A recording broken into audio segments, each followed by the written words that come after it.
जैन संस्थापक चर्चित Jain care foundation के साथ एक विशेष मुलाकात। आज हमारे चैनल ने चर्चित जैन केयर फाउंडेशन के संस्थापक नीरज जैन से एक विशेष मुलाकात की और जानने की कोशिश की कि इस एनजीओ को बनाने का क्या उद्देश्य रहा और उसके अंतर्गत वह क्या कार्य कर रहे हैं। जहां एक तरफ भीगी पलकों से अपने बेटे को याद करते हुए नीरज जैन ने बताया कि उनका पुत्र चर्चित जैन एक छोटी सी उम्र में ही बहुत बड़े बड़े कार्य और लोगों की सेवा में लगा रहता था। उसी से प्रेरणा लेते हुए उन्होंने इस एनजीओ को बनाया, जिससे आने वाले समय में इस एनजीओ के कार्य से उसको हमेशा के लिए जिंदा रखा जाए।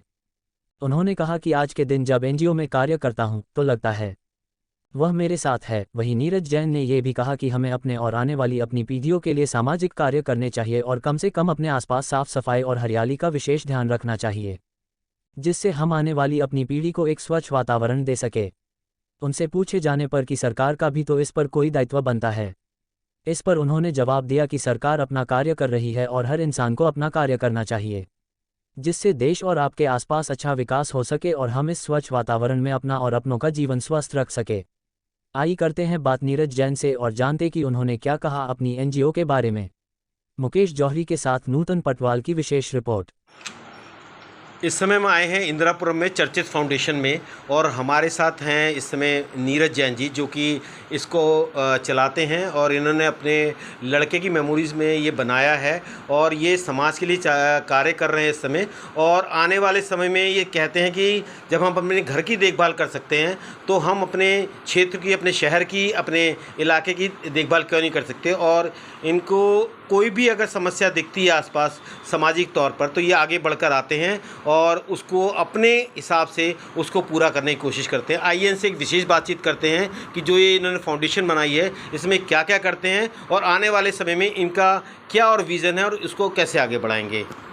आइए बात करते हैं हम जैन साहब से। जैन साहब, आपने फाउंडेशन शुरू की है, इसका क्या उद्देश्य था, आपने क्या सोच के इस फाउंडेशन को शुरू किया?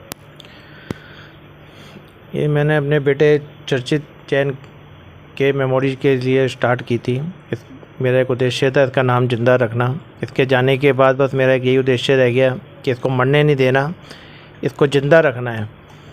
ये अपने टाइम में काफ़ी अपने फ्रेंड्स के लिए, उनके लिए काफ़ी कुछ करके गया। मैं तो बाद में पता लगा उनको काफ़ी चैरिटी का काम करके गया, करता रहता था वहाँ पे, लेकिन हमें कभी नहीं पता था। बाद में हमें इसके जाने के बाद पता लगा, तो उसी को आगे कंटिन्यू करने के लिए मैंने कि जब वो छोटा था बच्चा 21 साल का ऐसा करता था, तो अब तो मुझे उसको आगे कंटिन्यू करना वो मेरी रिस्पॉन्सिबिलिटी है।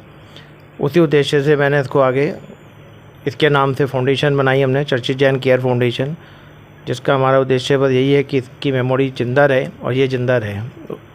आपके इस फाउंडेशन में आप क्या क्या कार्य करते हैं समाज के लिए? हम हेल्थ पे, एजुकेशन पे और एनवायरनमेंट पे काम करते हैं। जो हमारी एनजीओ रजिस्टर्ड है वो हम 3 चीज़ों पे काम करते हैं।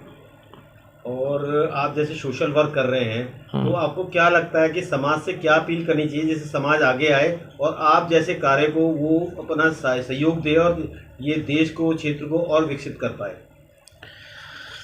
देखिए, समाज को तो आज सब पता है, जनता को सब पता है कि हमारी क्या रिस्पॉन्सिबिलिटी है, किस क्षेत्र के अंदर कहाँ पे क्या प्रॉब्लम्स है, जनता को सब पता है।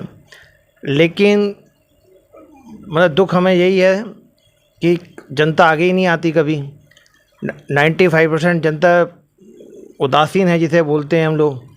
देखते सब कुछ है लेकिन आंखें बंद करके निकल जाते हैं। हमारी तो बस यही अपील है, हमारे जैसे सब लोगों की यही अपील है कि भाई आप देखते हो तो कम से कम कुछ तो आप एक्टिव होइए, कहीं तो एक्टिव होइए। अब जैसे हम लोग, हमारी चर्चित फाउंडेशन का है कि आप हमें 15 मिनट दीजिए, 24 घंटे में से आप अपने सिर्फ 15 मिनट इन्वायरमेंट के ऊपर आप यूज कीजिए, हमें मत दीजिए। आप अपने आप ही देख सकते हैं, किसी आपने प्लांट की आपका रख रखाव कर लिया, आपने बिजली बचा ली घर के अंदर, जहाँ कुछ पानी की वेस्टेज हो रही है वो आपने देख ली। सिर्फ 15 मिनट आप दिन के, इतना तो एक कंफर्टेबल आदमी निकाल सकता है ना। सारे दिन मोबाइलों में लगे रहते हैं, टाइम वेस्ट करते हैं, उसमें 15 मिनट तो आप यूज कर सकते हैं। लेकिन वो भी ना के बराबर है। तो बस सबसे हमारी यही विनती है कि आप आइए, देखिए आगे नई जो नेक्स्ट जनरेशन है उनके साथ बहुत बुरा होने वाला है। और आप रोज़ पढ़ते हैं, रोज़ मीडिया में देखते हैं, सब जगह देखते हैं, लेकिन फिर भी आप समझते नहीं हैं इस चीज़ को आप इसको इग्नोर मार देते हैं आप इस चीज़ को कि आगे वाली आप कातिल हैं अपने आने वाली नई जनरेशन की। ये बुरा लगेगा आप लोगों को मेरी बात सुन के, लेकिन मैं आप लोगों को कातिल बोलूँगा क्योंकि आप सोच ही नहीं रहे कि आगे आगे जो नेक्स्ट जनरेशन का क्या हाल होने वाला है। साइंटिस्टों ने 30 साल का टाइम दे दिया है, पॉपुलेशन ऐसे बढ़ती जा रही है, एनवायरनमेंट सब खराब, क्लाइमेट क्राइसिस पे आ गया है और आप लोग मज़े ले रहे हैं ज़िंदगी के। आप 15 मिनट नहीं दे सकते अपनी ज़िंदगी के। लानत है आप लोगों के ऊपर, बुरा मत मानना, बड़े गलत लैंग्वेज यूज़ कर रहा हूँ मैं आप लोगों के। आप ये मत कहिए कि हम बच्चों के केयर हैं, आप कोई केयर टेकर नहीं है बच्चों के, आप सोच ही नहीं रहे आप उनके बारे में। लोग तो ये भी कहते हैं गवर्नमेंट कुछ नहीं कर रही है। सर गवर्नमेंट से हम उम्मीद क्यों करें भाई? क्या हम अपना छोटा सा काम अपने आप नहीं कर सकते? गवर्नमेंट के पास बहुत बड़े बड़े काम करने के लिए हैं, बहुत कुछ करने के लिए, वो जो हम नहीं कर सकते वो काम सरकार पर छोड़ दीजिए ना। आज मेरे घर के आगे गंदगी पड़ी है तो मैं तो ये जो आज लोगों की सोच है कि भाई सरकार उठाएगी, ये क्या मतलब है सरकार उठाएगी? क्या आप अपनी गंदगी बाहर से नहीं हटा सकते? आपके सामने का एरिया है, वहाँ पे कोई क्लीन नहीं कर सकते आप? आपके सामने पार्क है, उसको आप अपने छोटा सा एरिया को अपना मान के उसको आप वहाँ पे मेंटेन नहीं कर सकते उस पार्क को। हर चीज़ सरकार पे उठालते हैं कि सरकार करेगी। ये लोग जो आदमी ज़िंदगी में कुछ कर नहीं सकता ना, वो ऐसी बातें करता है कि हर काम सरकार के ऊपर बात करेगी। पार्क वो ख़राब हो रहे हैं, डिवाइडर्स वो ख़राब हो रहे हैं। आपके घर के आगे कूड़ा पड़ा है तो मतलब आप सरकार पे उम्मीद करेंगे कि सरकार ही करेगी? वो तो कहते हमने पार्षद चुन लिया, हमने एमएलए चुन लिया, हमने एमपी चुन लिया, तो उनका भी तो दायित्व है हमारे लिए काम करने के लिए। तो जो दायित्व है वो जो उनका दायित्व है जो हम लोग नहीं कर सकते, जो बड़े काम है तो वो करेंगे ही ना, वो उनके लिए उनसे बात करो ना आप। लेकिन ये क्या मतलब होता है कि सारा दिन कंप्लेंट करते रहो जी भाई साहब ये हमारे आगे घर के आगे कूड़ा पड़ा हुआ है जी, हमारे आगे का ऐसा हो रहा है जी, हमारी गली में वैसा सफाई नहीं हुई जी। और यार आप अपने घर के आगे का ठेका ले लो ना बस। मैं ये हमारा तो सिर्फ चर्चित फाउंडेशन का ये कहना है कि आपका वर्क पैलेस, आपका घर का आगे का सिर्फ उसका रिस्पॉन्सिबिलिटी ले लीजिए और पड़ोसी की भी मत लीजिए। आप अपने आगे का एरिया को साफ़ करके रखिए। आपके सामने डिवाइडर है, आपके आगे 10 फुट का फ्रंट है आपका, उसके आगे सामने 10 फुट के फ्रंट का जो डिवाइडर है आप उसको क्लीन कर दीजिए, बस उस पर पेंट करा दीजिए, उसके पेड़ पौधों की रख रखाव कर दीजिए। आप देखिए क्या कितना फ़र्क पड़ेगा इस चीज़ से। हर चीज़ के ऊपर सरकार के ऊपर जिम्मेदारी ठोकनी वो गलत है। अपने आप भी तो आगे बढ़िए ना, कुछ कभी आपने कुछ किया है समाज ने? चैलेंज करता हूँ मेरे सामने आके बात करें, प्लांट लगा लीजिए, प्लांट लगा दीजिए, प्लांट लगा दीजिए। हमने आज 10 प्लांट लगा दीजिए, 100 प्लांट लगा दीजिए, 500 प्लांट लगा दीजिए, उसके नेक्स्ट डे उन प्लांट का क्या हुआ कोई मुझे आके बता दो दे जरा।